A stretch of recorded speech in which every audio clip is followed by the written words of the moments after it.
থেকে এটা শুনলে আশ্চর্য হতে হয় যে বিদেশি খ্রিস্টান আর মুসলমান, খ্রিস্টান মানে ব্রিটিশরা, এরা দুজনে মিলেই কিন্তু প্রায় 1000 বছর ধরে ভারতবর্ষ শাসন করে।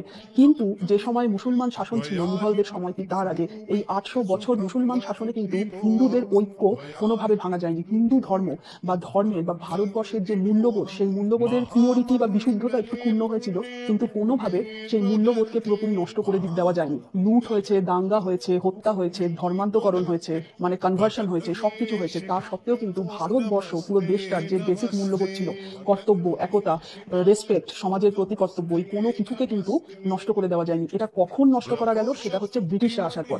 কিভাবে ব্রিটিশরা শিক্ষা ব্যবস্থা চালু করে ধীরে ধীরে আসল ভারতবর্ষের যে মূল্যবোধ সেটাকে পুরোপুরিভাবে অবক্ষয় করে দিতে লাগলো। তাই ইতিহাস তার প্রমাণ দিয়েছে যে ইসলামের বর্বরতা ভারতবর্ষের হিন্দুদের, ভারতবর্ষের ওই ভারতবর্ষকে আরো ঐক্যবদ্ধ হতে সাহায্য করেছিল। 200 বছরের ব্রিটিশ শাসনে এই পুরো জিনিস কিন্তু পাল্টে গেল, অপোজিট ঘটনা ঘটলো। কারণ ব্রিটিশরা নিজেদের অনুযায়ী এডুকেশনাল সিস্টেম, দেন বই খাতা পাঠ্যপুস্তক সমস্ত কিছু নিজেদের অনুযায়ী রচনা করলো, আমাদেরকে সেই এডুকেশন সিস্টেমের মধ্যে ঢেলে দিল।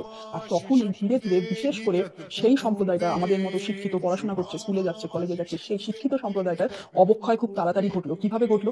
কারণ নিজেদের দেশের প্রতি অভিমান, নিজেদের আত্মমর্যাদা, নিজেদের দেশের প্রতি যে স্বাভিমান, সেই সমস্ত কিছু ভিতরের ভিতটা পুরোপুরি কেঁপে উঠলো।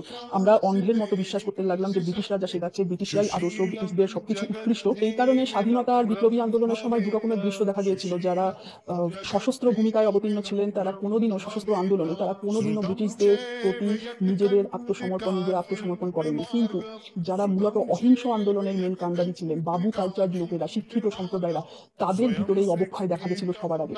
ধীরে ধীরে নিজেকে পুরোপুরি কলোনাইজড মাইন্ডসেট, মানে ঔপনিবেশিক মানসিকতায় নিজেদের চেঞ্জ করতে লাগলেন। দেশের প্রতি অভিমান, আত্মমর্যাদা, তারপর আত্মসম্মান বা আত্মবিশ্বাস, সেই সমস্ত কিছুর ভিত তাদের সবার আগে নষ্ট হলো। কারণ তারা ভুলে গেল যে এই দেশ একটি হাজার হাজার, প্রায় 10,000 বছর আগে পুরনো সভ্যতা সংস্কৃতির দেশ, আর যাদেরকে তারা ফলো করছে তারা মাত্র হয়তো 500 বছর আগে এসেছে। এক্ষেত্রে আমাদের একটা কনসেপ্ট ভালোভাবে ক্লিয়ার থাকা দরকার যে ভারতবর্ষের প্রাচীন সংস্কৃতি মানেই কিন্তু হিন্দু সংস্কৃতি, যেখান থেকে চায়না, জাপান, ইন্দোনেশিয়া সবাই ইনফ্লুয়েন্সড।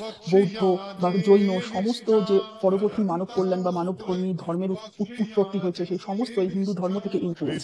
যারা বিদেশি শক্তিরা ভারতকে শাসন করতে এসেছিল, তাদের মধ্যে শক, কুষাণ, এরা ছিল যাযাবর, নৃশংস, নিষ্ঠুর ছিল। তারপরে এলো মঙ্গল, মুঘলরা, তারা লুট করতে এসেছিল, ইসলামাইজেশন করতে এসেছিল।